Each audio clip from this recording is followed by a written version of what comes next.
A science experiment gone terribly wrong. Here's what's coming up on the Nice Guys on Business. Basically, what he figured out was if you know what time it is back home and the difference between what time it is where you are and the time back home, you can figure out how far away you are from home. And so you can calculate how far east or west you are from home. Oh, my brain just had a cramp. People assume that time is a strict progression of cause to effect, but actually, from a non-linear, non-subjective point of view, it's more like the Nice Guys on Business podcast. It's all fuckery. Most days, they take their meds. This is not one of those days. Welcome to Fuckery with the Nice Guys. No interviews, no business content, just your two favorite slack-jawed mouth breathers ranting about whatever.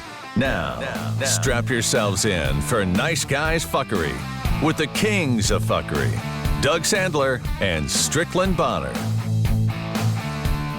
Okay, I'm clouding recording. So I was just looking over my call sheet for tomorrow. Yeah? Here, let's take a look. Let me see here, because I can look at your schedule tomorrow. Oh, you can't see it on my schedule because I just got the email and I haven't loaded it in there. But I'll share my screen with you, and that way, all of our community members that are listening in where is it? YouTube? I haven't seen it at all. Where are these live episodes being showed? Hang on, what the hell's going on with my internet? My internet connection sucks right now. Anyway, that's okay. Shine X Gossip Girl Lookbook. Okay, so get out of town. So it's not Shine, it's actually Shein, and it's a fast fashion company. Have you ever heard of? Yeah, okay, you've heard of Shein. A lot of people haven't. A lot of people our age have not. Everybody that's young have definitely heard of Shein. So I got mixed up with them. I got hired by them maybe a year or two ago for a Mustang shoot, and then they've just been calling me directly for anything after that. And they use a whole bunch of different. They use a lot of my trucks. They've used the Mustang. And last time they called me, they said, "Hey, do you have like a Jeep Wagoneer from like the 1980s?" And I'm like, "Well, that's kind of random." And no, I don't, but I can go on the lookout for you and find one. And so I went to all of my resources, whether it's through the DriveShare or Turo or any of the different sites, and I found one. Somebody was selling one on Facebook Marketplace, and they were asking way too much money for it. So I knew there was no way that if I booked it like 2 or 3 weeks in advance, it was going to get sold. Yeah. So I said, "Oh, I like this one," and I sent it to the folks at Shein, and they're like, "Oh, we love that one," because it was in really good shape. Okay. So I hired the woman that was the owner, and we negotiated a deal, and I brokered the deal, and everybody knew I was brokering it. The car owner knew, Shein knew. They just didn't want to have to do, they're doing a million other things with these models. They don't want to deal with that shit. Sure. So let me deal with the shit. Mm-hmm. So now I'm like their go-to guy when it comes to all things automobile, or at least I have been the last couple. So tomorrow's shoot is with a 2000, and I think they ended up settling on a 2014 S-Class Mercedes that I sourced for them, and the car is in like ridiculously good shape. Black Mercedes. They want to use it as like a look-alike limousine because the S-Classes are really big Mercedes. Okay. So tomorrow's their lookbook, which means they have a whole bunch of. Usually it's just one model, but tomorrow we have 4 models that we're doing. So here are the 4 models. Let me show you who they are. So we got Emma. That's model number 1. You can see her, Emma right? looks like she's about 12 though. Jeez, that's weird. Let's see how old she is. Let's go to her page. Hold on a second. Emma is I don't think it says her age, but she doesn't look quite 12. She doesn't look quite as young there, but wow, she's just okay. But great photos. Okay, so that's Emma. We're also working with Hayden tomorrow. she started at 14. Wow. Okay, so she started at a young age. That's pretty cool. Hayden's in one of the shoots tomorrow. Here's some shots Hayden of is quite easy on the eyes. For those of you who are just listening and not watching, you can go to YouTube. In fact, because we're recording this on Tuesday, Yeah. I might actually post it early. So you could be watching before Friday. Now, I How would guess they if know? you're listening now would and it's they know? Friday, it's too fucking late. I'll do something. All right, so that's Hayden, and then we have Taylor. Mm-hmm. And Taylor, very similar. They all look very young, but then again, you and I are very old. So True. Yeah, they all look fucking young to me. okay, so then we have Taylor, and then we have, of course, there's got to be a guy in the shoot also. I don't know if he's playing the limo driver or if he's the guy that's like the beef guy. What's it called? Beefcake. Beefcake. Yeah, the beefcake. Or just like the real good looking male guy. So, and he is a really good looking. He is a good looking guy, and kind of a unique look. He's sort of international looking. Yeah. Yep. So I'm excited to be able to work with all four. Every model, you know how sometimes you can feel like you go to these shoots and like you're going to deal with like this stuck up model or something. Yeah. None of these models have been this way. Really? They've all been Love super that. nice. They've been all like, hey, let me grab the camera. You know, they're helping like with like lunch setup. You know, they're Nice. just really, really nice people. So I've had a chance to work with some great folks. So you are just the broker. You're not even driving the car or dealing with any of that, but you get to go to the shoot because you're the guy that put it all together. All right. So interestingly enough, yes, on this particular shoot, here's what happened. I brokered the same way that I did the first one, which was through Marketplace and found the ideal car. I did broker the car. I sold the idea of the car to the producer for the event. And then the guy sold the car.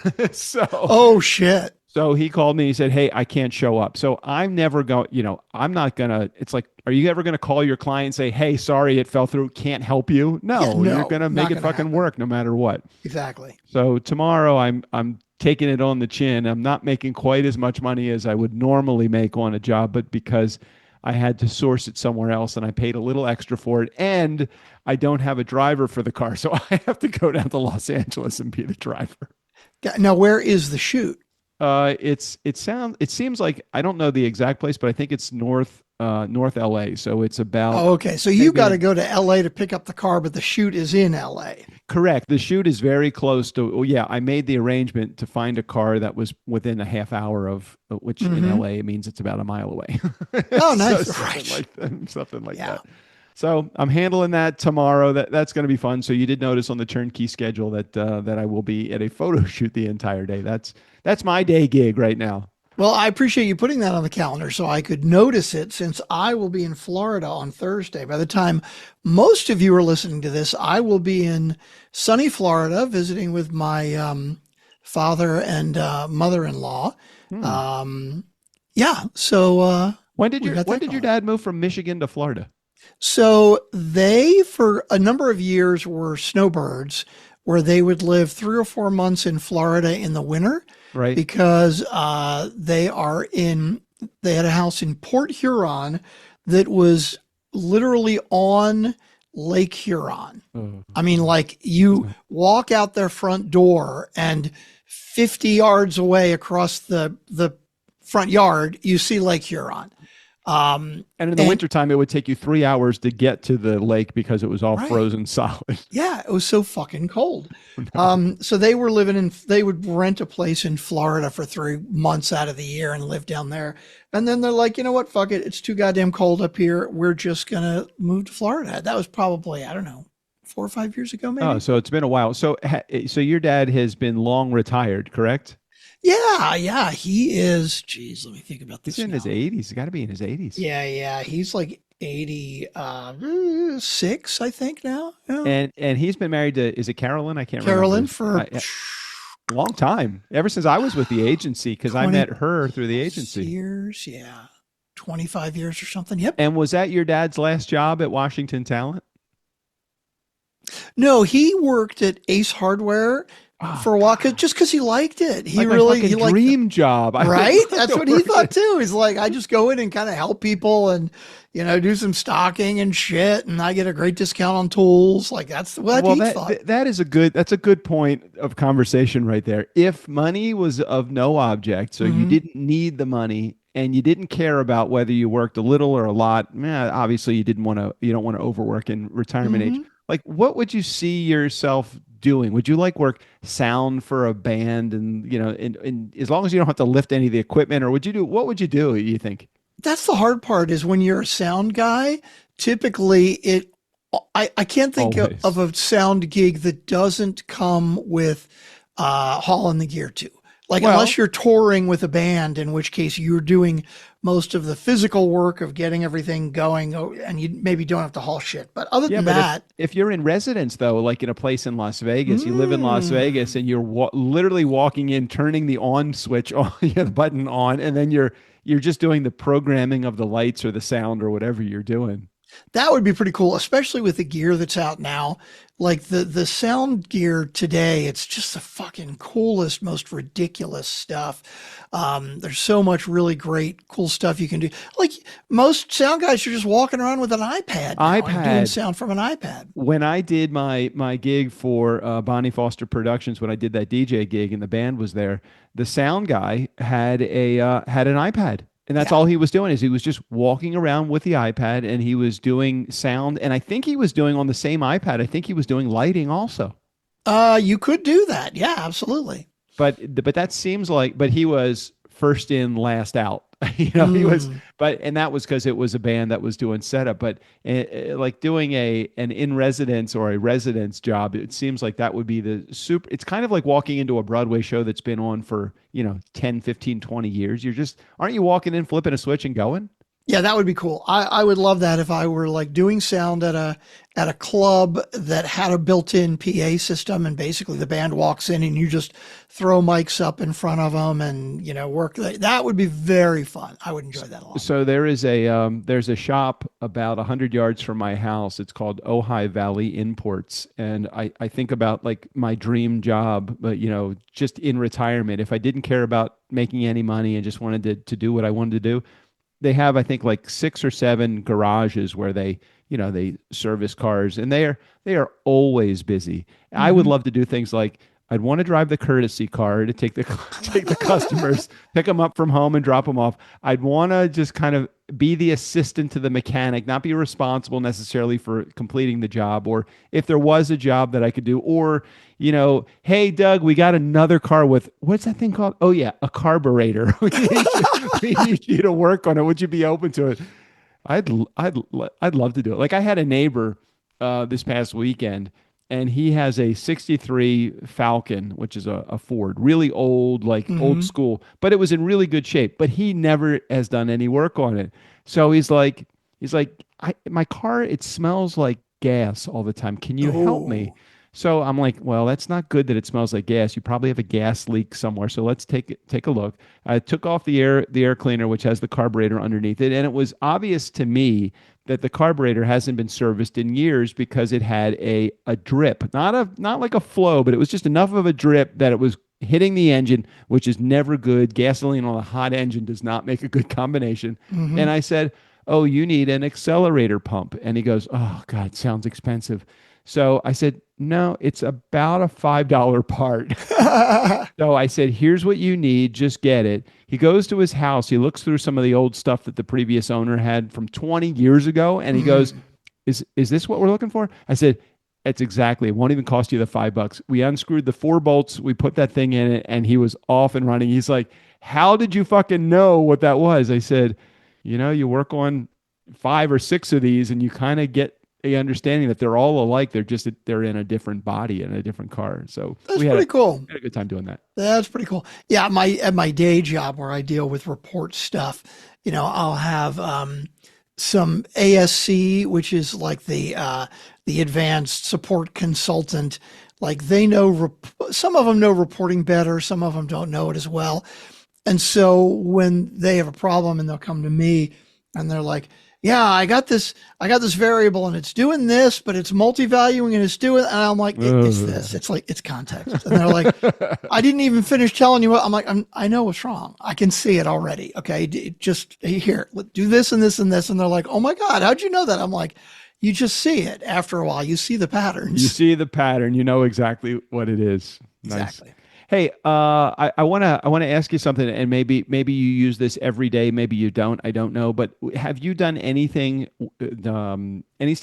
strategically, whether business or personal, using AI as your tool today? Like, if I had to say, what did you use AI for today? What was that? What would you I've do? not used it today at all. I don't use it a lot. I know there are opportunities I think that I'm missing that could help me be more efficient by using it. And I do use it occasionally, but not all that often. I use it every day. Yeah. I use it pretty much for every email that I respond to. Now, instead of letting AI, what I normally do is I copy the email into, and I know that I think Gmail, Google has Gemini. I think that's their resource, but I don't find that is as intuitive as ChatGPT. I've never used Claude, but we can talk about that too. But ChatGPT, I will load in the email to ChatGPT and I will say what I want to say, but just plain language. I'm like, fuck it, I don't really care. I'll write that in there, and just give me a personal, professional response that tells them I'm interested. I want to hear more information specifically about this, this, and this, and then it'll just write the whole email for me. Copy and paste it in my email response, and man, it makes it so much easier for me to respond, and I can do it so much faster than I see those emails you write sometimes, and I'm like, God, it's such a long email. You've put so much effort into it. I know, too much detail. Although it is funny you mentioned that, because I think the email I sent out that I replied to, who did I reply to today? Chris. Right. I do think I have it set up in my Gmail where I'll be typing, I'll finish a sentence and keep going, and it'll be like, hey, we can clean this up for you if you like. And I'll look at the sentence and be like, yeah, it looks fine. I don't know. Wait a minute. Let me click on it, and it'll rearrange it. I'm like, yeah, that's better. Okay, let's leave it. And I did that at least 2 or 3 times in that email, and I was like, yeah, it's fucking better and cleaner. So you don't use it as like, I was using it last night. We were watching, talk about Netflix series. Have you ever watched Tracker? It's not on Netflix. It's on Prime. No, I haven't heard of it. Yeah. Okay, so Prime Video. I can't remember the name of the guy, but the name of the show is Tracker, and it's like season 3 or 4, and it's at episode 11, and we noticed there was no more episodes after 11. So I thought, oh man, the show got canceled. But actually, it's one of the most popular shows. I think it's produced or directed or whatever by CBS. Yeah, it's a CBS show. Yeah. Right. So I guess Prime has access to CBS shows. I'm not 100% sure. Okay. So I was watching it, and I'm like, did Tracker get canceled, or is it like mid-season, or where is it? And ChatGPT will tell you exactly. And I can just hawk it into ChatGPT. I don't even have to type it. So we do that about 8 times every night as we're sitting watching television. Wow. Like, who is that actor, and what are they in? What else are they in that we know? Dude, you are using it way better and more effectively than I am. So I like using it. I think that there's 2 schools of thought with AI. One of them is that it's going to destroy everything, including mankind, because it's going to take over and the bombs are coming, going to come. And then the other is going to be like, it's going to eliminate jobs that are redundant right now, but the people that are going to be taken out of their jobs are going to be given other opportunities to do other things, or they're going to learn other things. I think it's the people that are stuck in the, what do you mean they're going to replace my checkout people with computers? Do you remember the whole thing with like you used self-checkout at the store, or you don't? Oh yeah, I use self-checkout all the time. And it's so crazy to me when it started getting more popular and people are like, don't use self-checkout. They're just trying to make the cashiers lose their jobs, and they're firing cashiers because we're using self-checkout. And it's like, well, maybe they'll lower the fucking prices. How great would that be if they don't have to hire as many cashiers, right? You know what? They said the same thing about stable cleaners. Like, well, what's going to happen to all the shit cleaners in the barns? I'm like, they're going to figure out something else because shit doesn't have to be cleaned anymore. Yeah. I'm like, when somebody says something like that, I'm like, why don't you go home to your IBM Selectric typewriter, okay, right. and fucking type a letter and mail it to your congressman and see if they give a fuck. What Henry Ford say? If I gave the market what they wanted, I give them faster horses. Right, 100%. That's it. The people don't always know what they want, and I can tell you what I don't want right now, though. Fucking $6 a gallon for fucking gasoline here right now. Damn, I wonder how that happened. I mean, our great president, let's take a list of the things that he said, the most important things to him. First of all, the border. Okay, I really haven't paid much attention specifically to if we've tightened up the border, but let's give him the benefit of the doubt with that. I mean, we had to kill a couple of Americans and then jail a couple hundred citizens to get there. But okay, let's say he's done a good job on that. Let's see, make the economy better. Nope, that hasn't happened. We're losing jobs right now. Make groceries cheaper. Nope, that hasn't happened. They've gotten more expensive. He just laughs at the word groceries. He's never been grocery shopping. Right, it's true. He's probably never been to a grocery store. And the two words that he laughs at, which I really think is disrespectful and I don't understand. He laughs at the word groceries and he laughs at the word affordability. Yeah. Well, yeah, we need affordable groceries. Affordability, that's a woke thing. I don't understand what that word even means. I don't know why people are using it. Afford a what? It makes no sense to me. I don't understand it. Why gasoline is, and I saw there was a press release that came out. I don't know who and what government agency or what reporting agency came out with this report, but it basically said the cost of gasoline is escalating. It's anticipated this year it will reach $4 a gallon, and I'm like, that would be great. That would be great. That would be great. $4 a gallon. Shit, I'm telling you, at a number of places that we passed the other day as we were driving out of town, $6 a gallon. Welcome to California. There you go. God. Okay, so gas is the groceries are more expensive. Gas is more expensive. Yep. He also said no wars, no, because we care about us. We need to focus on us. Domestic I understand policy. Trump has bombed 8 different countries this year, which is a new record. And he still thinks he deserves this Peace Prize thing. I don't understand. I don't think he knows what that word means. I don't think he doesn't know what it means. All this, and yet Squid Games is still the most watched series on Netflix ever. I never did watch season 2. No, I watched season 2 and it was okay, but season 3, the next season or whatever it was, the final season, whenever it just came out or recently came out. Oh, really? Okay, so it's only going to be 3 seasons. Okay. I don't. Hold on a second. Let's see. Squid. Go to ChatGPT. Games. I'll just type in Squid Games. Yeah, 3 seasons. Yeah, I did not like the beginning of season 3, and I just bailed. Season 1 was really good. I really liked it. Season 2 I felt was good also, but a lot more of the same basically is how I was looking at it. And then season 3 I'm like, oh fuck it, man, this is just this is taking a really awful turn. I just didn't like the turn that it was going in. Okay, fair enough. Not watching it anymore. So today is Tuesday as we are recording this. By the way, welcome back. My name's Strickland Bonner. On the other side of the microphone, Mr. Doug Sandler. So between today and Friday when the episode comes out, who the fuck knows what's going to happen? But as of today, we've been at war with Iran for, 8-10 days or something.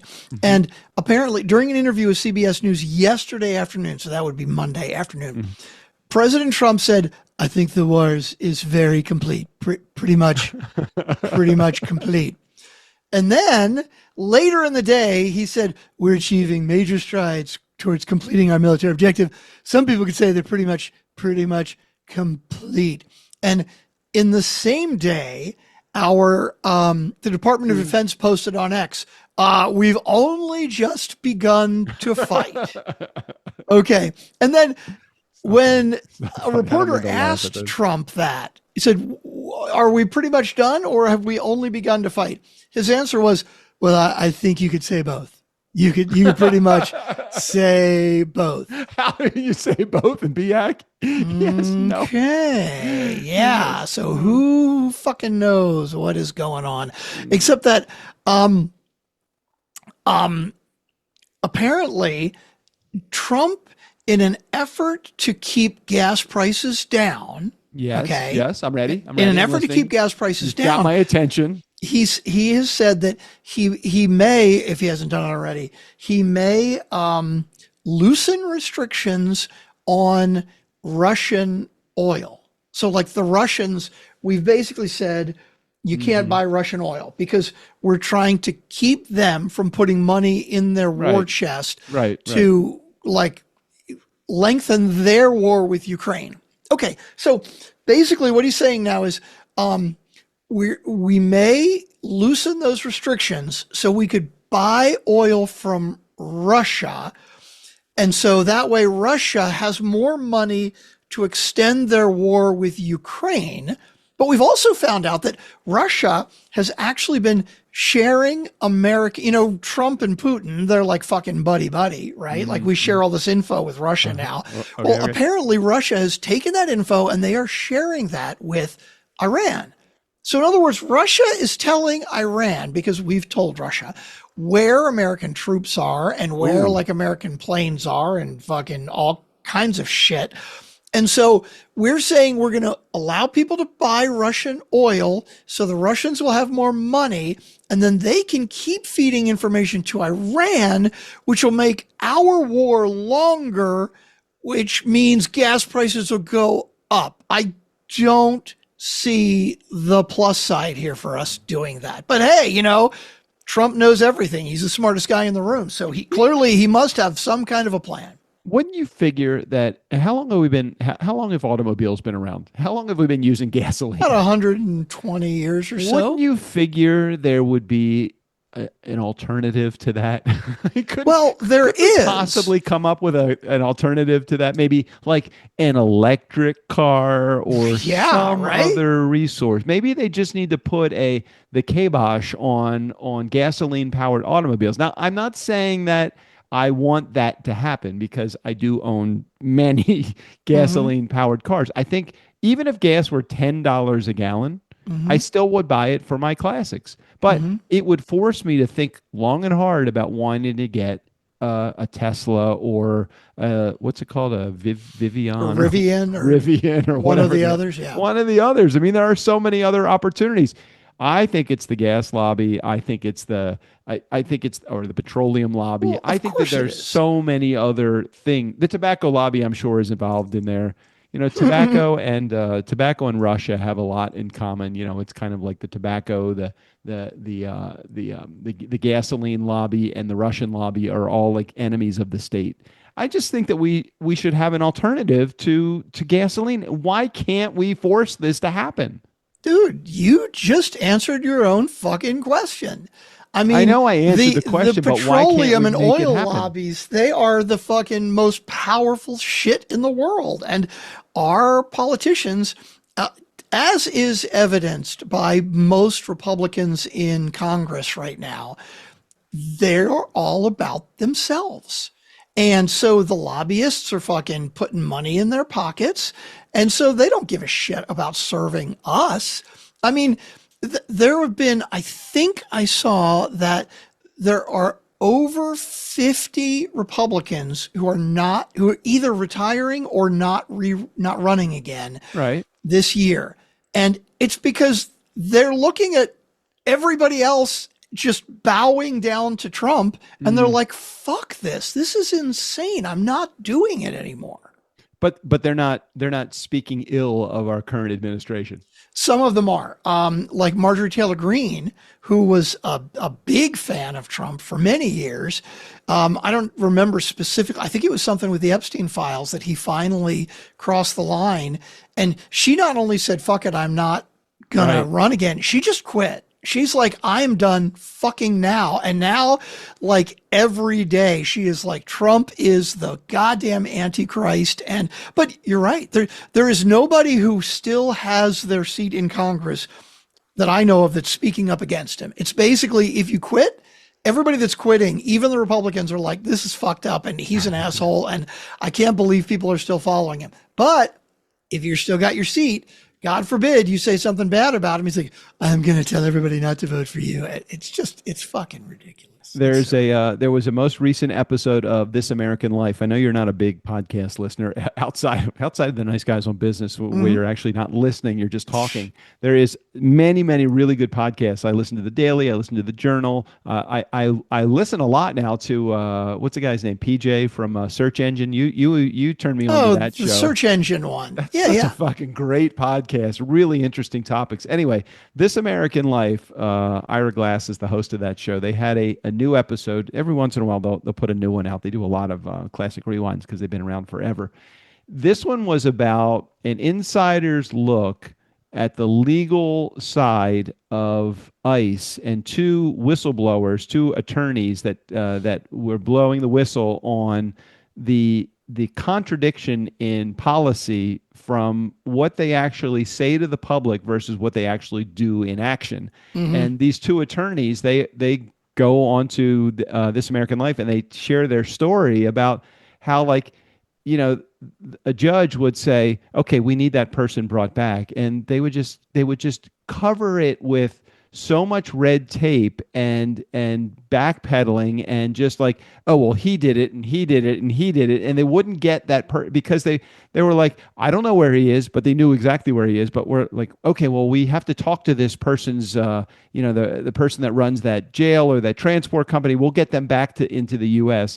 And it just shares the story of these two attorneys and how often they were like, we're not even training these folks at ICE. We're not training them how to use weapons. We're not training them how to peaceably break up a disturbance. We're not teaching them anything. We're basically just letting them go out and do whatever they want to. We're giving them a uniform. So it's just a really interesting perspective on this past week's This American Life.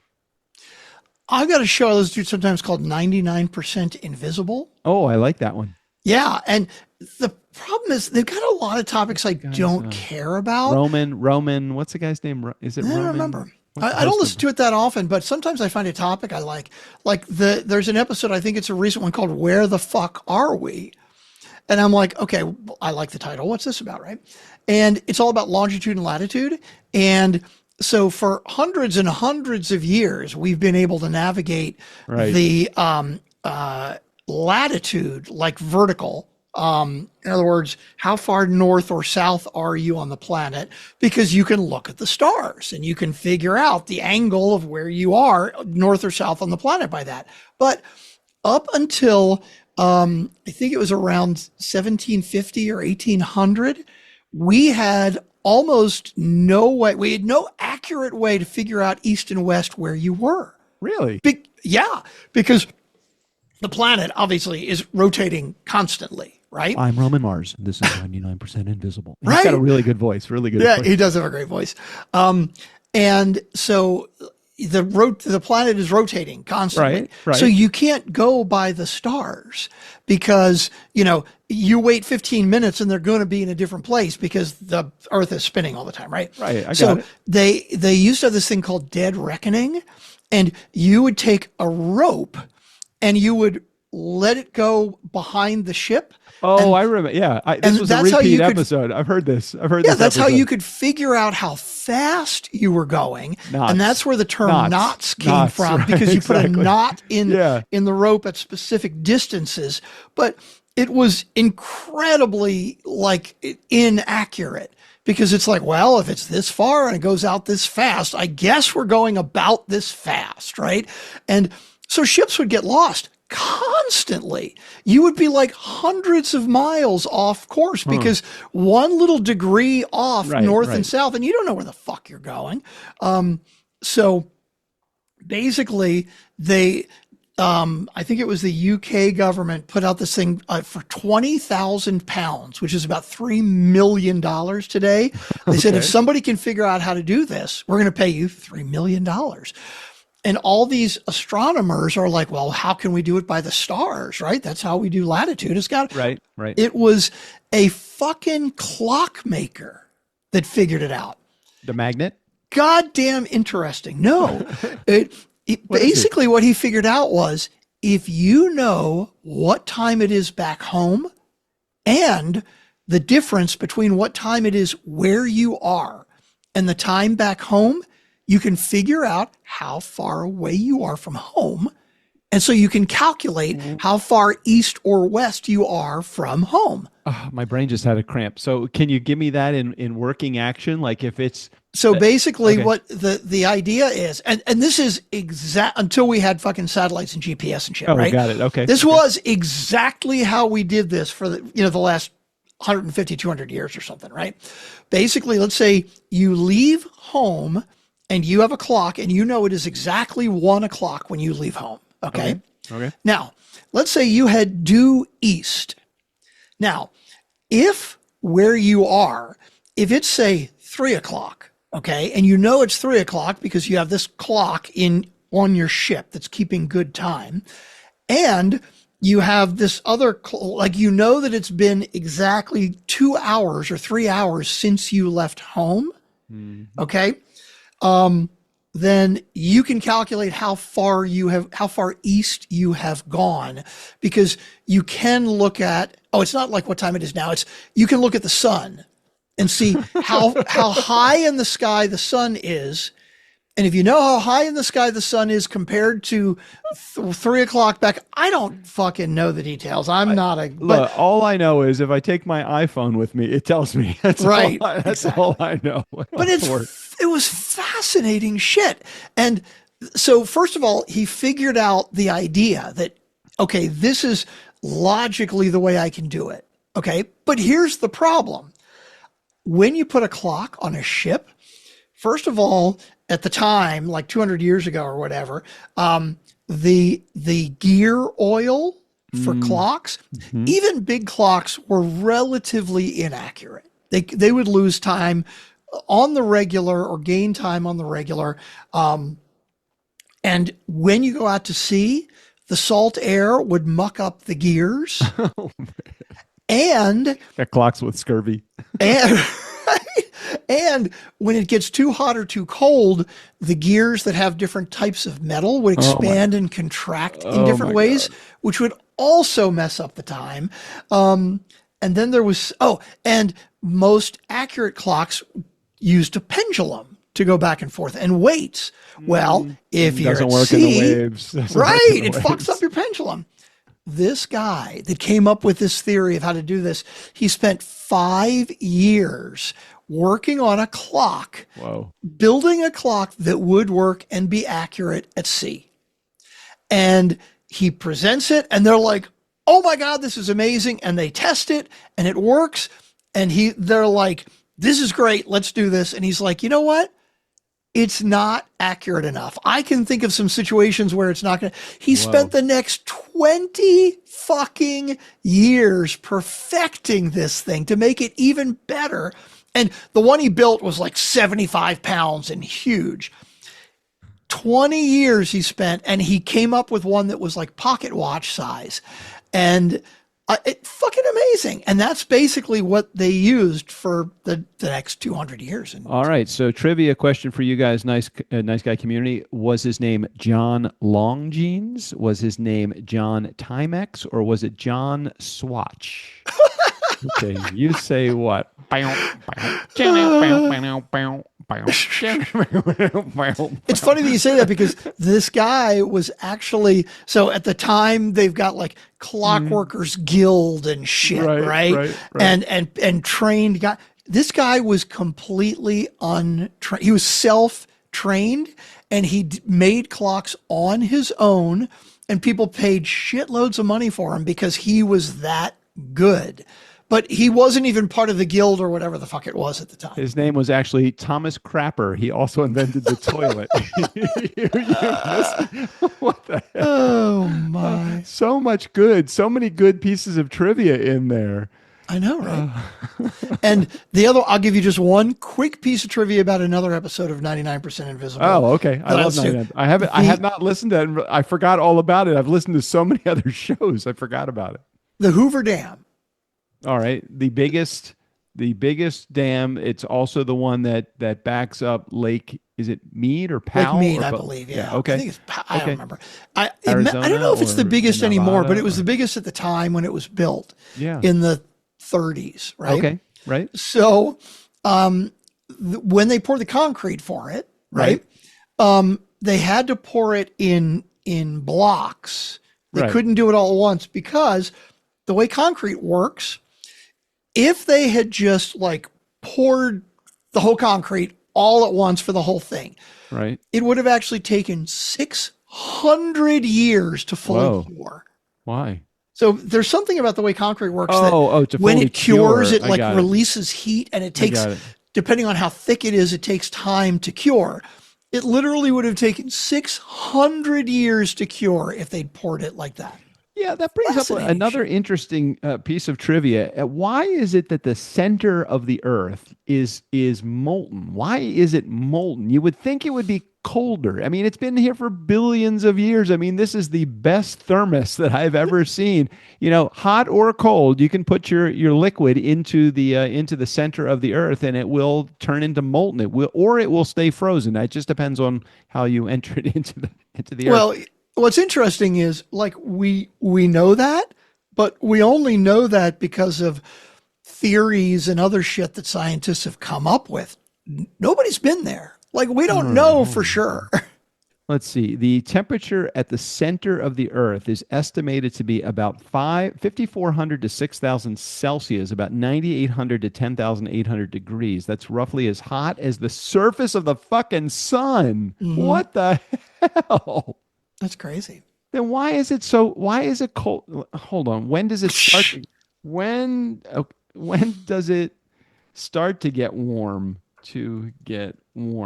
Because the outside is cold. Okay, hold on. Let's see. It starts warming up almost immediately as you go underground. On average, the temperature increases about 14 to 16 degrees Fahrenheit per 1,000 feet as you go deeper.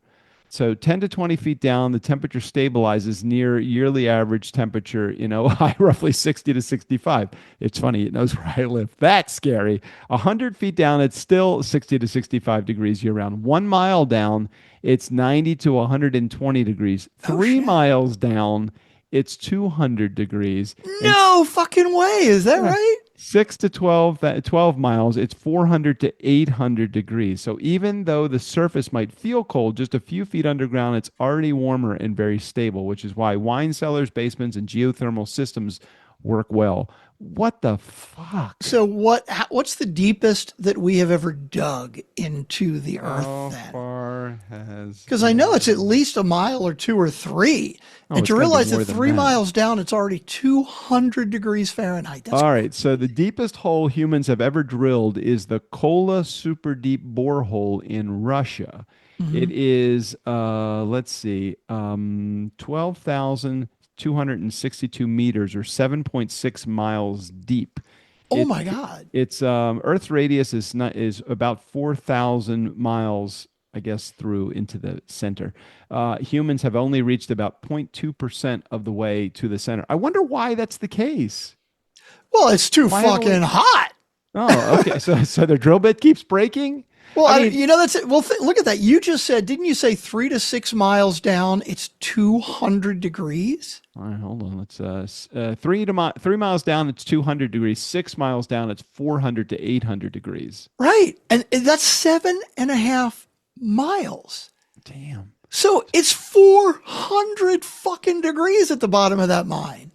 They started drilling in 1970. They stopped in 1989, 19 years later, because Wow. temperatures reached 356 degrees Fahrenheit, which made drilling equipment fail. The hole itself is only about 9 inches wide near the bottom. So even the Wow. deepest hole humans have made is tiny compared to the Earth's size.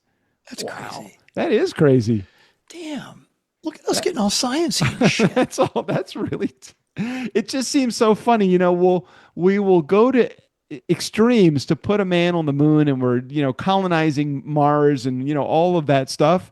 But we've only gone 7 miles Mm-hmm. into the fucking Earth. Right? Let's just keep going. What could happen? What would be really cool? Hmm. Okay, drill a hole all the way through from where we are to the other side. So wherever you are in Austin, Texas, straight down through, straight through, and then you load like a string up, and then you grab it on the other side. I bet you could probably stop the Earth from rotating if you did that. Okay, Superman. All right. Wasn't that Superman 2 with Christopher Reeves where he turned Did the he do fucking that? Earth? I don't remember something like that. Yeah, what would happen? Okay, think about this. Hold on a second. I got to type this in. What would happen? What would happen if the Earth rotated the other way? Well, if it stopped and then turned the other way, when it stopped, we'd all fucking fly off because gravity only exists because the Earth is spinning. All I right, hold think. up, hold up, hold up. So the first one is kind of obvious. If Earth suddenly rotated the opposite direction, several big things would change. First of all, the sun would rise in the west instead in the east. Okay. Duh. Hello, Okay. everything we think of as east and west sunrise would flip. Weather systems would reverse direction because of the Coriolis effect. Major wind patterns would reverse.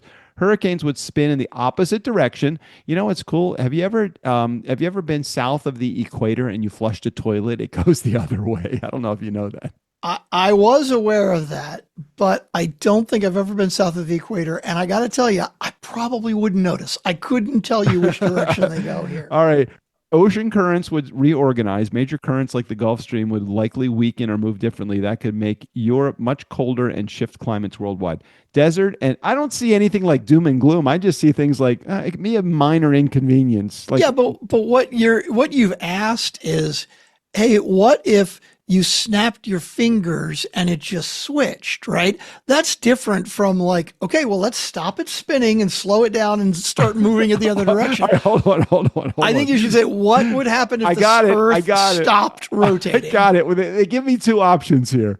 The planet itself would be fine if it happened gradually over millions of years. Earth would adjust and life would continue, just with very different climate patterns. However, But only if it happened over millions of if years. it somehow flipped instantly, though, the inertia of the atmosphere and oceans would cause catastrophic global storms and mega tsunamis. Can you imagine, like it's kind of like your have you ever washed a pan in the sink and you're like you're swirling the water to the right and then you just stop? Yeah. It's like it throws the water. The water crashes into itself.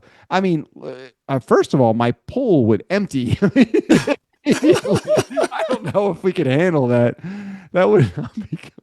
That's funny, actually. I just remembered there was a time I went to a friend's house and they had an above ground pool, and I'm playing with their kids. Yeah. They got 3 kids that were like, I don't know, 6, 7, or 8.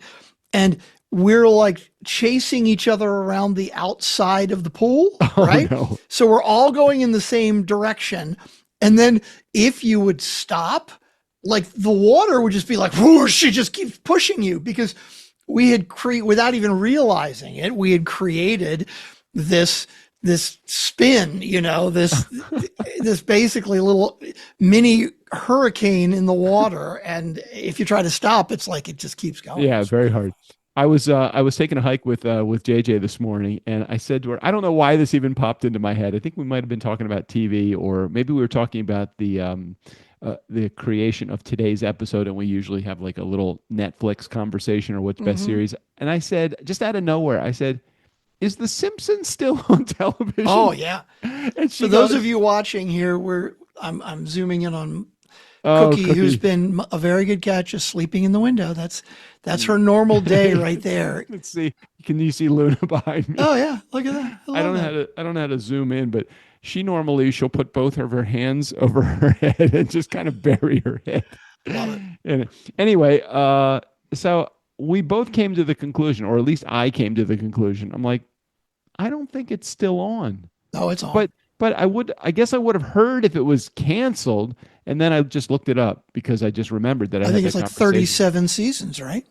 It started in 1989. It's the longest running scripted primetime TV series in U.S. history. New episodes are still being produced, with seasons continuing into the late 2020s. It also streams on Disney, where you can watch nearly every episode. That's crazy. The Simpsons. Yeah. I've never seen an episode. Are you kidding? No, I've never watched The Simpsons. You've never seen an episode of The Simpsons? Not one. Wow. I mean, I can tell you like the characters because you see them enough in pop culture. But oh my gosh, that's crazy! I haven't watched in years. I wasn't a big fan, but when I watch it, it's pretty funny. You should look up what have the Simpsons predicted about Donald Trump, because there have been like a dozen things. Like there was an episode where he was president in the future, and like there's all kinds of shit that has actually come true that they've predicted. All right, so I just typed that in. The Simpsons is famous for jokes that later seem to match real events. A few moments people linked to Donald Trump include Trump becoming president in the year 2000. So he was talking in the episode Bart to the Future. Lisa becomes president and says the country inherited a budget crisis from President Trump. At the time, it was written as a joke about an unlikely future.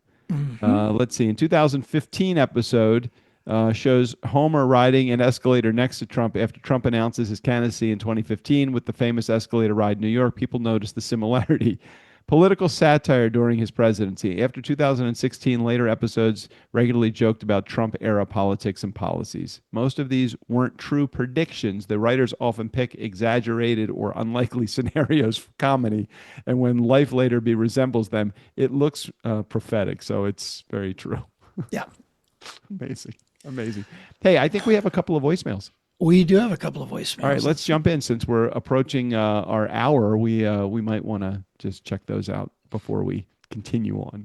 Yeah, because of course, as soon as we go to it, you're going to interrupt, of course, as is your way. No, I don't think I'm going to, but I don't know yet. Oh, yeah? Don't know. You don't think something's going to come into your mind? I probably will, but the 27 seconds that it takes for the intro to play? I don't know that it will, but I also can't argue that it won't. So how about that? Let's take it. Fair enough. Okay, let's see, make sure I got all of the right settings and I got my abacus set, and here, let's see what happens. Cross our fingers. All right. We got a voicemail from Jared. I said a voicemail from Jared. You know a voicemail from Jared. Nobody else will call. We got a voicemail from Jared. Screw the rest of y'all. I have nothing. Oh, really? Nothing at all. Nothing at all. I really try to every once in a while come up with like a life's question, like what would happen if. I'm just curious, based upon how we're doing right now, when do we anticipate the extinction of mankind? It's just Well, the way things are going right now with Trump as president, next week, I'm thinking. I mean, I hope not. It's funny talking about. I got CDs due after that, so I can't happen. With our voicemail from Jared Music, we just got a text in our fuckery thread that this was one that we didn't talk about. In one of the first days of the war, an elementary school got bombed in Iran. Wait. Oh yeah, you didn't hear about this? No. Yeah, 175 people killed. We do this? Well, that's the question, right? Why would Iran do this? And mostly kids. So when it first happened, Trump was like, "Oh, that was Iran. They made a mistake. They bombed themselves. There's no way we did that." And then somebody came up with video that showed that it was a Tomahawk missile. Oh no. And Trump said, no, lots of countries have Tomahawk missiles. I think Iran has them as well. It wasn't us. And so then, of course, facts came out and said, no, we've got a couple of our allies in the UK have Tomahawk missiles. It wasn't any of them. Right. So it definitely was a U.S. missile. Well, what Jared just sent me, apparently Trump is now saying, no, here's what happened. It was okay. It was a Tomahawk. Okay. But Iran stole one of our Tomahawks. Okay. But they caught it in the air. Right. They stole it from the U.S. and then they bombed themselves. There's no way it was us. Like all he does is lie. Anyway, that's enough of that. Are we ready for the voicemails now? No, well, hold on. I wanted to play this out just for a quick second because I think this is really interesting. I asked ChatGPT, when is it, if the extinction of mankind is coming, when would it be and what would be the cause of it? So I think we just struck upon one, and I think you could you repeat? You remember what it was that you said would be the cause of the extinction of mankind? No, I mean, in general, I said war. Specifically, right. I said Trump's war, but yeah. Nuclear exchange could trigger nuclear winter, which soots, blocks sunlight, and disrupts global food supplies. Okay, so that's one. We could, of course, have an asteroid impact. I don't really like to think of it that way because I really do like to think that we have an atmosphere that's going to take care of that, but or that we would, if it was coming, we would know far enough ahead of time that we could do something about it. All right, so that one is a natural disaster. I would assume asteroid impact. Nuclear war, we know that would be man-made, mankind. Engineered pandemics, interesting. Natural diseases rarely wipe out entire species, but scientists worry about highly contagious engineered pathogen. 2020, can I just say that? Is that possible? All right, so that's man-made. So of the top three, one is a natural disaster. Two of them are mankind. 4, runaway climate or ecosystem collapse. Now, would that be because of man, or would that be a natural disaster, do you think? Oh, totally because of man, and we're moving in that direction. But I think not everybody, the non-believers like Trump's administration and most of the Republicans are like, oh yeah, it's not real. It's bullshit. You guys are exaggerating. And, sure, we could keep saying that and fucking take our chances. But all right, so we'll put that in the maybe it could be man-made, but maybe it could be natural. So of the top 4, we have 2 definitely mankind taking place. One a natural and one is just kind of unsure. But the 5th one would be AI or emerging technology risks. Some researchers study risks from powerful technologies that could be misused or poorly controlled. So of the 5, there is a high likelihood that 4 of them would be because of us. That's a little bit disconcerting to think that we have it within our power to stop that, and we are not stopping that. Yeah, Doug suggested that AI could take over the world, and I laughed, and then Doug laughed, and then Siri laughed, and then Claude laughed. Yeah. Yeah. And then Chat laughed. Yeah. And then all of those people laughed. Okay. And then Alexa laughed. Alexa is late. Is she late to the party? Because wasn't she like the original AI? Okay, so this is a bit weird. It's funny you bring that up. So apparently over the last couple of weeks, maybe a couple of months, Alexa has gotten an upgrade because we use Alexa around here, but it's usually stuff like, Alexa set a timer for 5 minutes or some shit like that, right? Right. So apparently Alexa now is infused with AI, but what that means is, and I don't know if you'll notice this, but Alexa has more of a personality now. Oh, hold on a second. Wasn't Alexa always AI, or was she just like, what's the difference between a bot and AI? I thought a bot did have AI, and I thought Alexa was a bot. That's a goddamn good question. Maybe this is just the way they're spinning it now. Okay. but the bottom line is Alexa has a personality now. So All right. do you use Siri often? No, I don't use Siri or Alexa, not because I'm concerned that they're always listening. I think that was more of a JJ concern than a Doug concern, but it would always like foul up. Like I would say something and like Alexa would come on, or it would like I can't have it in my office as I'm recording episodes, because something I could say could automatically trigger, and I don't want to hear that as I'm recording an episode. So it wasn't in my office. I don't know why we don't use it. I think anytime technology can be used like I would love to be able to take something out of the refrigerator, put it back into the refrigerator in wherever position that I want to put it in, and it will make a note, hey, you're getting a little low on cream, or that's your last piece of bacon that you've taken out of the fridge. That to me would be extremely helpful. You see, that would be an incredibly good practical use, I would think. And you can set your own limits, right? Correct. Right. Like when I have 4 pieces of bacon left, I need more. When I only have a cup of milk left, remind me to get more. Yeah. But there are other things like Vera and my daughter Amanda. They will always use Alexa. Like they'll be, hey Alexa, set a potato timer for 20 minutes or something. Right? Yeah. Now, there's a timer on our fucking stove, right? Like I just hit timer start and I put in 20 minutes and it goes. Same. And so when they want to know how much time is left, they have to say, hey, Alexa, how much time is left in my potato timer? I just look at the fucking clock. But there are other things, like if there's a song I want to hear, I'll be like, hey, Alexa, play this fucking song or whatever. But what's weird is Alexa has a specific voice. Like when you hear it, you recognize it as Alexa, but it was still very flat. It was like, it's just not a lot of, even if you tell Alexa to tell a joke, it is said in sort of an Alexa monotone, right?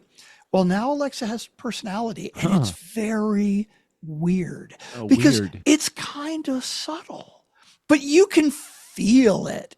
Like, it's just, I don't even know how to explain it. Yeah, I can't even, if anybody out there is listening and knows what I'm talking about, please call in and try and explain it better than me. Isn't it a little like haptics for voice? Isn't it? It's a little like that. It's like, okay, how does my phone know whether I'm using 2 fingers or 3 fingers? And yet there is a completely different response if I'm using 3 fingers as opposed to 2 or 4 or an entire hand. So I get how it works, but the question of like, why?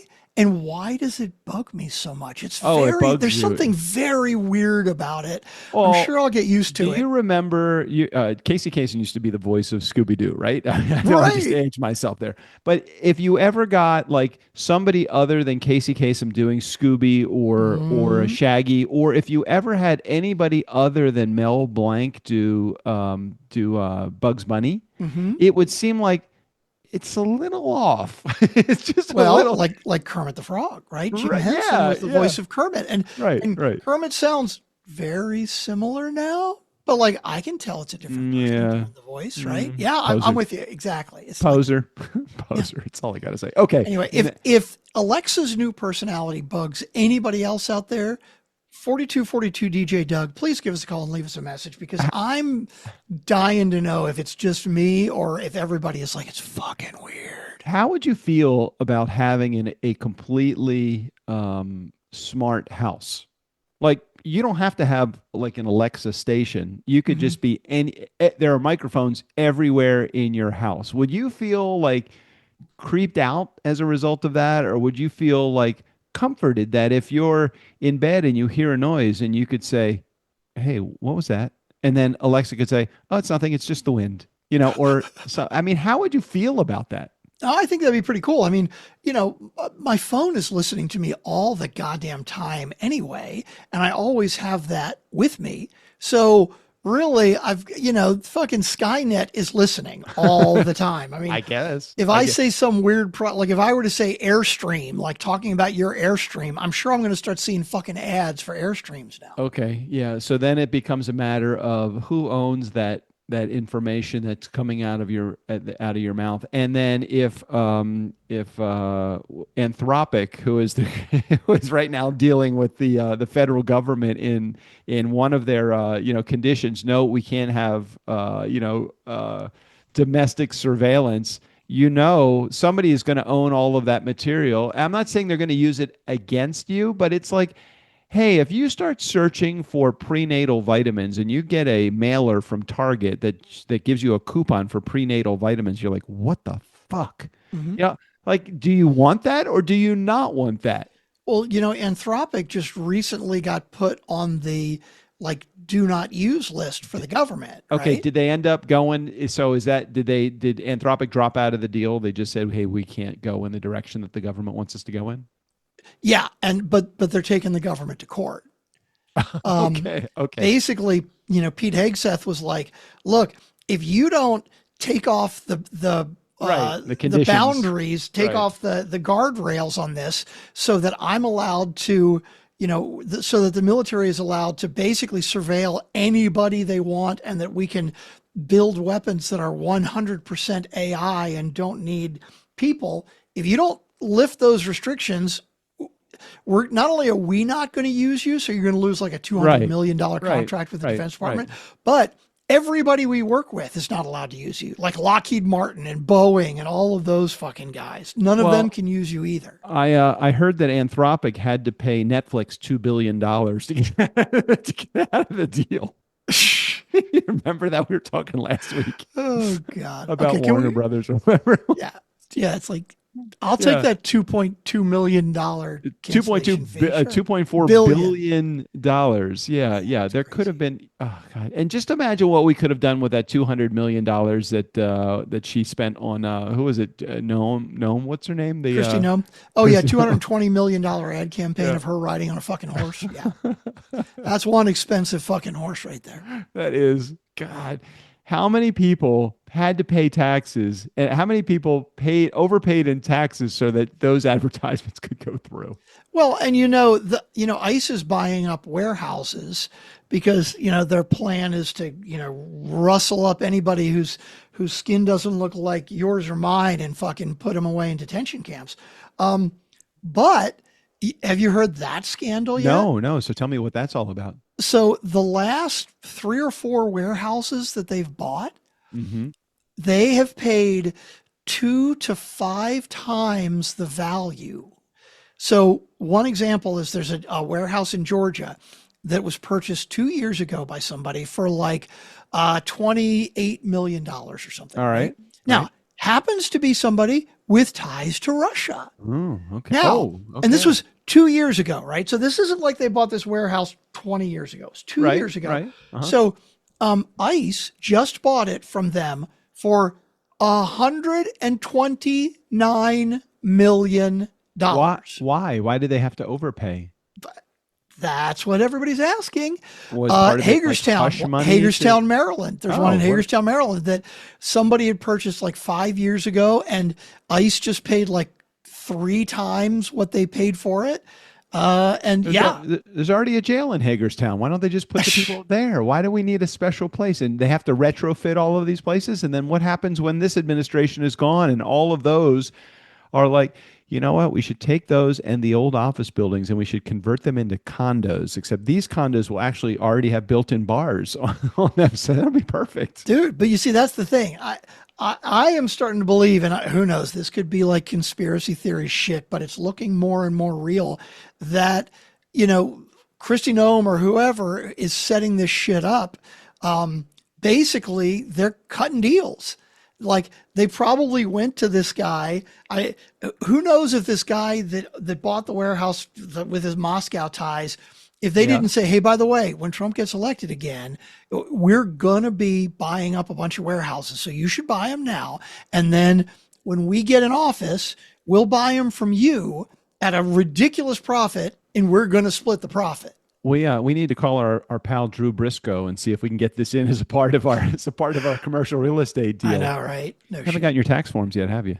No. No, No. I have 4 of those properties. So just so you know, I have 4 of them. So I'm waiting on I can't do anything about my personal taxes yet either until I get those whatever those K1s. Well, that's the only thing. K1 is the only thing 1099. it's waiting on, and I'm supposed to be getting a big fucking refund this year, which is Oh, which good. is- Can we apply your refund to how much I'm going to owe this year? Because that's going to be pretty bad. No, dude, that's why I got married, because Vera didn't make shit the last 2 years because she's been a student, and so I'm Yeah. going to pay much less taxes this year that I've already paid it, so I'll be getting it back. But that's And- funding my Europe trip. And nice guy community, when Strickland says Vera didn't make shit, what he actually means is because Vera was busy taking care of Strickland. That's what he meant to say. So that is my interpretation and what we will officially put on the transcript. So if we could redact out that part where Strickland said Vera didn't do shit and replace it with Vera was taking care of Strickland. Well, I didn't say she didn't do shit. She's been working her ass off at school. I'm sorry, you said she didn't make shit. I'm sorry. Right. She's been in school for 3 semesters. This is her final semester. She's graduating in May. She is a straight A fucking student at Southwestern University. Because she's smart. That's because Yeah. she's smart. Well, and because she's working her ass off. Right. Yeah. Okay. Are we ready to listen to these voicemails Yes, now? now we are. I'm glad we didn't Okay. interrupt. Here we go. Hello, Doug. Hello, Strickland. It's Emily Aborn with my dulcet Nice. tones, delivering, as asked, a voicemail because you're right. You haven't really heard from me. I've been so busy this beginning of the year. It's been crazy. Okay, so your episode was titled financial, or you guys are financial advice or something like that. I'm not going to look at it right now, but something along the lines of financial. And I was like, oh dear God, I braced myself. But and maybe you'll get to it. I paused when I heard you request. I came running as soon as I heard you call. Love that. And maybe you'll get to the financial stuff. But I did love, and I think this is my favorite part of humans, learning about humans. I loved learning your guys' morning routines. That is so fun for me. It tells you so much about a person. Yeah, so just like I'm not going to give you my entire one because the whole thing takes about 24 hours, my morning routine. But I am a journaler, so I like to wake up. I build a fire because I'm always awake before Jason because for some reason he sleeps late. I don't understand what's happened, but we like role reversed. But anyway, so I make the fire in the morning and I do not drink coffee anymore, but I do drink a little yerba mate, take my supplements and all that, vitamins, whatever else goes down the gullet, 2 big gigantic glasses of water. And then I just journal, and sometimes I'm only admitting this to you guys. I don't want anyone else to know this. This is confidential. Sometimes I get distracted and scroll on social media, and I don't feel the best about myself when that happens, but it sometimes happens. And I also play Wordle and Connections every single morning, but I Very busy. don't send my scores to anyone. It's just a personal enjoyment.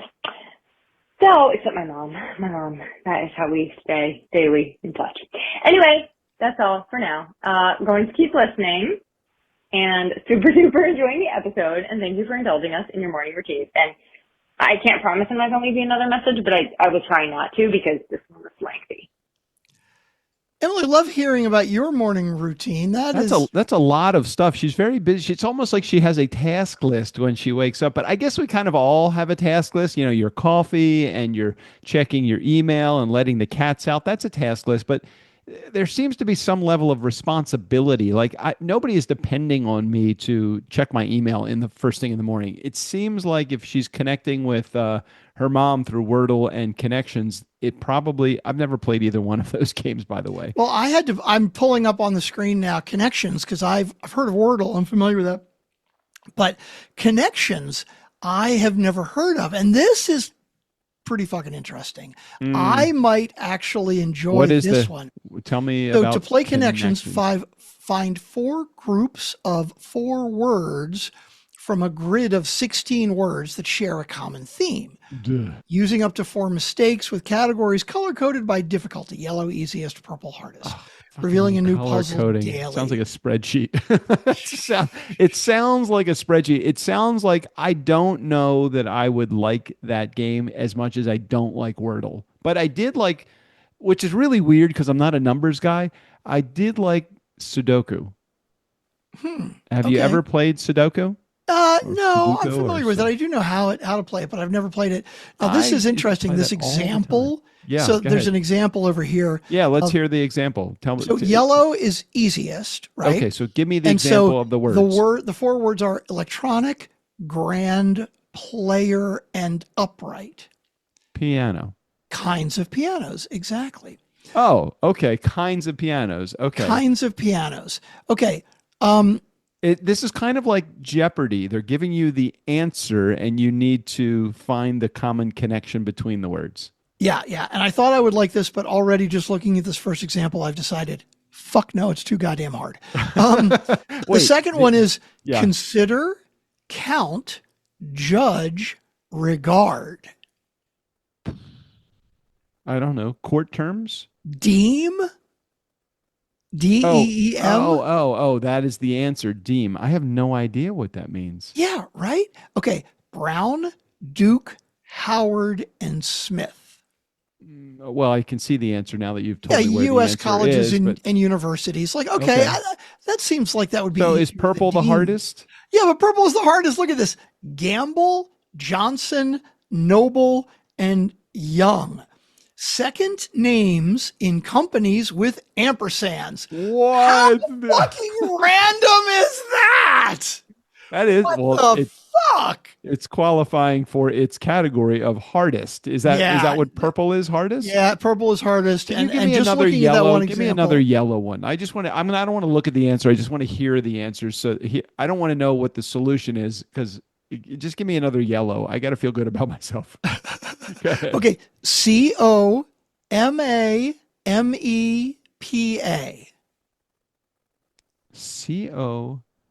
COMA. So this is interesting because it's basically two letter words. Co, Yeah. ma, me, pa, or me, pa. It sounds like it's the type of companies, professional organizations. What is it? What's the answer? State abbreviations. Okay, Colorado. Give me the other ones. MA, Maine or Massachusetts? Massachusetts. Okay. ME, That's Maine. right. PA. Pennsylvania. Okay. Right. Okay, Wow. how about Okay. do, fa, la, ti? Well, those are all part of the scale. Musical notes, exactly. Yeah. How would somebody not know that?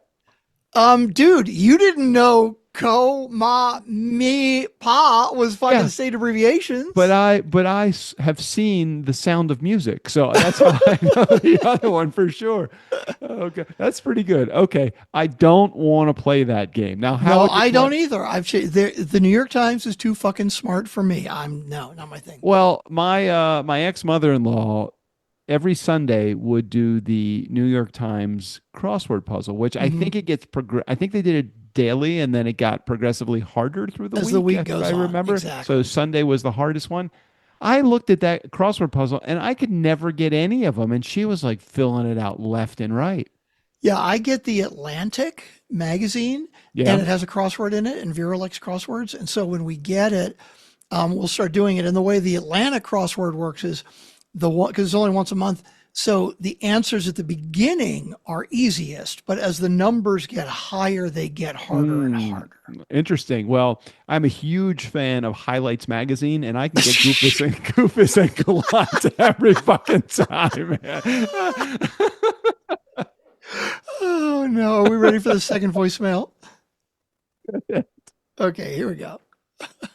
Hello, Doug. Hello, Oh, Strickland. It is nice. I, Emily A. Warren. Go Again, header. Yeah. this will be my last one, but just as I was about to call and say, you know what this show needs?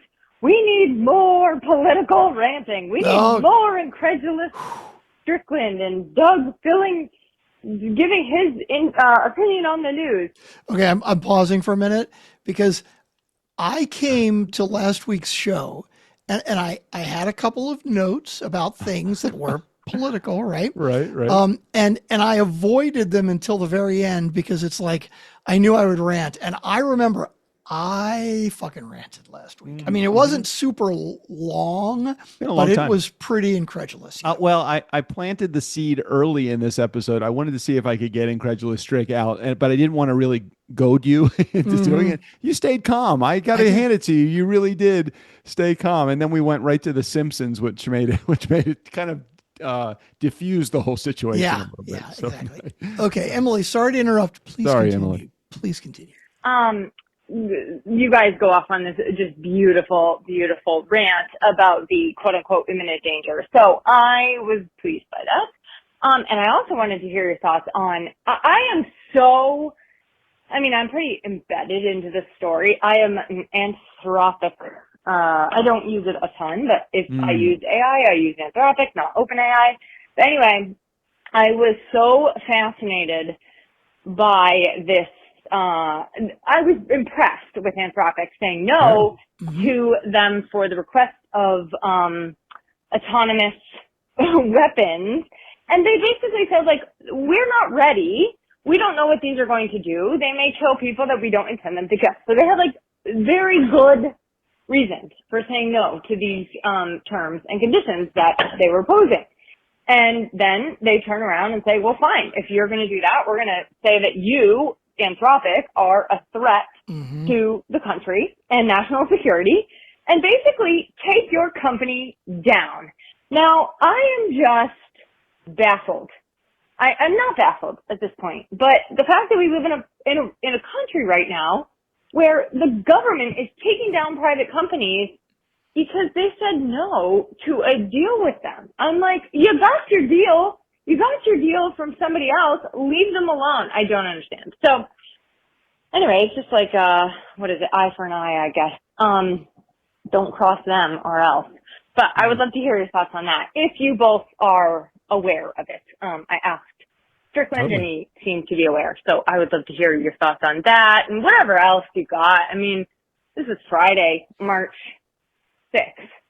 So by the time you hear this, there's going to be like 90 new topics. Okay, that's all for now. But I just want to say thank you for the refreshing political rant because I missed that. And I was about to call and say that it should be, oh my God, this is so long. Okay, bye. It's a double-edged sword. We're like psychic or psycho or something because we knew she was going to ask about that. It's a double-edged sword. Do we let Anthropic, or does Anthropic release the information so that the government can do what they want to in terms of surveillance and autonomous weaponry, or do they hold back? Now, holding back just is going to force the government to go to another company, which is going to do it anyway. So are you a part of the deal, or do you not want to be a part of the deal? And it's a slippery slope. Really I don't know. That's tough to say because I think it was just yesterday, 1,000 employees of OpenAI, including like the executive team, signed a letter to like Pete Hegseth and the administration to say, don't come this knocking on our is doors. Bullshit. They said, don't do this to Anthropic. So basically it's their competition saying they're right. Don't fucking do that. Like they don't have any vested interest in protecting Anthropic, but they're like, dude, you guys are doing the wrong fucking thing. You need to back off. But nothing surprises me with this administration anymore. What I'm waiting for is somebody somewhere has got to have like a fucking video of Trump and the shit that he did on Epstein Island. And if that can come out and we can like prove that it's real, like that's what we need, because nothing else seems to affect Republicans. They're like, we're going to go bomb the fuck out of some other country. And they're like, okay, fine. Is the Department we got no money for education. We got no money to make the economy better, but we got lots of money to bomb the fuck out of everybody. So if Anthropic gives them whatever they want, it doesn't mean necessarily, now look, I'm going to say this tongue in cheek because I think I know the response that you're going to provide, but just because Anthropic says you have no limitations does not necessarily mean that they're going to surveil the citizens of the United States, nor create autonomous weapons. They just don't want the cap put on the limitation put on the agreement. Is that right? Okay, let me put this a different way to you, Doug. Let's say that I walk into a gun store and I say, I would like to buy a gun. And the guy at the gun store says to me, no problem. You are allowed to buy a gun, but you cannot ever shoot another person. You can't shoot another human being. You're not you can shoot anything else you want. You are not allowed to shoot a human being. And I say to the gun owner, nope, I don't want to buy the gun because I want the freedom to shoot whatever or whoever I want. Right. Why would I tell the gun owner that if I had no plans on shooting somebody? Well, why would I hold? That's Pete Hegseth and Trump want to fucking surveil everybody and they don't give a fuck. And that's why they want the goddamn barriers so dropped. let's go the other way for just a quick second. What if Pete Hegseth said to Anthropic, okay, we agree. We are not going to surveil anybody in the United States, and we're not going to create autonomous weaponry. And they get into the relationship, and a little bit further down the line. Okay, let's just start there. What if they just say that? Would Anthropic be, okay, cool, just sign this piece of paper. Then the government signs the piece of paper and they say, we're not going to use it for these purposes. Then they fucking ignore it anyway. Don't they ignore everything anyway? So why not just have the relationship, get the stuff that they want, and then just work the plan as they want to? So I don't know the specifics about how AI standing works. on ceremony now. Well, the thing is, I don't know the specifics of how AI works like that. But my understanding is that Anthropic has built in these guardrails, right? So basically, if Pete Hegseth and the administration say we're going to do this, basically it wouldn't be possible. I think that's my understanding, right? So like if Pete Hegseth said, okay, we're going to create this weapon and it is 100% controlled by AI, it needs no human interaction at all. I think there's something built into the Anthropic engine that basically would say, no, you can't do that. And so that's my understanding. That if they wanted to do that, they would actually have to hack into Anthropic somehow. And it's kind of like when you tried to steal cable in the 80s, right? You get that little box and it's illegal, but hey, everybody's doing it, right? And the only reason you could do it is because you knew some tech nerd that knew how to fucking hack the shit. Okay. All right. It makes sense. I agree. I mean, I'm on Anthropic's side. I would never give free rein to my software, no matter the financial reward that would be attached to it, because I think that there's a financial reward that's attached to being the good guy.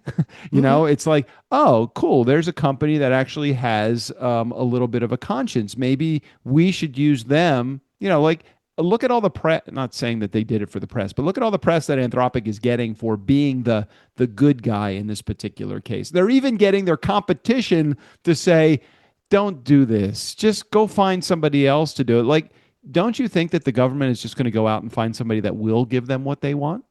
Sure. But right now, there are only so many AI companies out there that have the knowledge of Anthropic or OpenAI or Claude.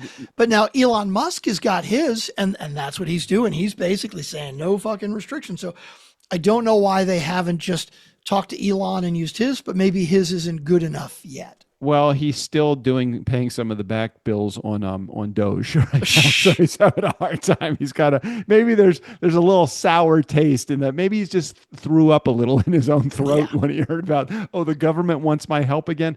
Ever since he got canned or he left, I haven't heard his name mentioned by anybody in the administration. No, I haven't either. Although it's funny, did you the one thing I forgot about, Iran, apparently they painted helicopters on these big open parking lots. And apparently they bought inflatable tanks, from some Chinese company that are life-size inflatable tanks. Right. Because when the satellites see them, They don't know that they're not real. So you basically put, 10 fucking inflatable tanks all Oh my together God. in one place that costs you maybe $1,000, right? And then we drop a $5 million tomahawk there, and we've just burned a $5 million for nothing. Yeah, Wait, it's hold clever. on. So who created those? Whose idea was this? I think Iran is doing it. I mean, obviously they probably thought about it ahead of time. It wasn't like, oh shit, we're getting attacked. Maybe we better come up with something. I think they had this plan all along, which is pretty fucking smart. Okay, how much is a tomahawk missile? I gotta It's like know. I gotta three to know how five much. million dollars or How something. much that three to? Oh my God, 1.3 to 2.5 million per missile. What the And so, fuck? because the other thing that Iran is doing, they've got these drones, and apparently the drones cost anywhere from $20,000 to $50,000 each, right? And so when we attacked them, they put like hundreds of drones over to Israel. Now, Israel's got their Iron Dome, right? Right, right, And right. so apparently most of the Iron Dome missiles and like a whole bunch of US Tomahawk missiles shot down most of these drones, right? A few of them got through. But here's the thing. What people are thinking that Iran's plan is that these drones are cheap and relatively easy to Right, and build. they're building hundreds, if not thousands, of them. So they're gonna run Israel out of their dome missiles. And right. So one drone that costs up to 50 grand, right?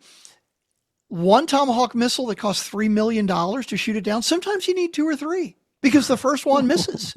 So you get one of those fucking drones and it costs us two or three Tomahawk missiles every time. We're going to run out of fucking missiles pretty quick. And then they're just going to keep. All I Sending remember drones is this is a handful of years ago in Hawaii with Michael Neely, and he bought that DJI mini drone, and he goes, "Hey, you try to fly it," and I'm like, "No, I don't want to because I'm going to crash it." And he goes, "You're not going to crash it. There's like a tree, one tree, and it's like 100 yards away. The one fucking tree. 10 seconds into my flight, I fly it right into the tree. Yeah. And that was $500. That hurt. I know. You told me about that. That's pretty funny.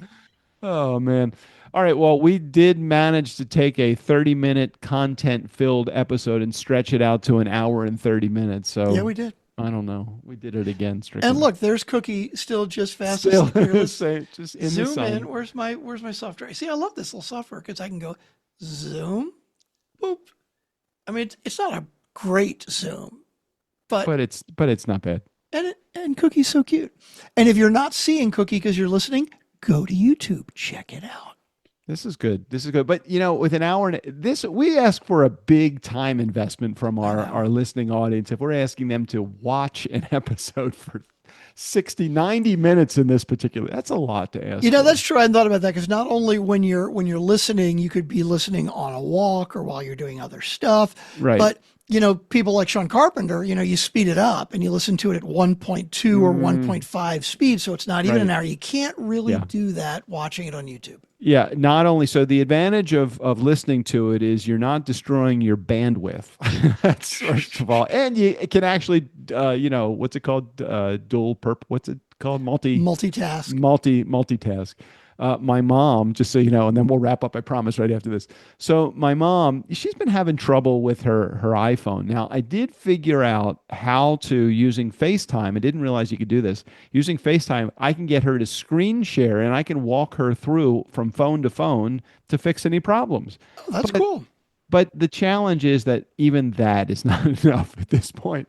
So my 92-year-old mom, I'm about to invest in a what's the phone called? It's called the Jitterbug. That's it. I'm getting the Jitterbug Model 4. It has some pretty good features and it's very inexpensive. It's only like $40 a month, I think, instead of her $60 that we spend right now. And the phone is, I think I can get it for under $100 right now. It's called the Jitterbug 4. So for all of you that have seniors as parents, or maybe you have a parent that's just a little bit mentally or technologically challenged. I think this would be a good phone. So I'll let you know how it works out when we get it in house. So she's not going to have an iPhone. It won't be connected to her computer and her iPad and all the other stuff. She doesn't use any of the features on, like, she has the iPhone, but all she uses it for is making phone calls, text messaging, and taking photos. She doesn't check like Facebook or anything like that. So she's got like one page of apps of which she doesn't use, 90% of the things that are on there. So I think we had, the only reason she had the iPhone is because I could walk her through, problem resolution if it was problem. You can fix it. But now she has the support team of Jitterbug 4. It's going to be on her. Nice. I'll let you know how that goes. Emily, thank you so much for calling twice. We appreciate it. We love hearing your voice, and very happy to hear that you enjoy Incredulous Strict. So, I made sure he came out a little bit. And tell Jason it's time for him to get up and make the fires. Now, we are heading into summer, so I'm assuming the fire needs are going to slowly subside, just maybe a little bit. I know you're in cold Northeast. So anyway, let's head out of here till next week. Steve O'Brien, go ahead and take us out of here. For the Nice Guys on Business, I'm Steve O'Brien. Thanks for listening. Bartender, Doug here's going to have a Cosmo, and Strickland is going to have a Fireball on the rocks. Not the little glass. Yeah, the big one, the 24-ouncer. Oh, and they'd both like a little umbrella. Just give me the bottle and charge them as much as you can.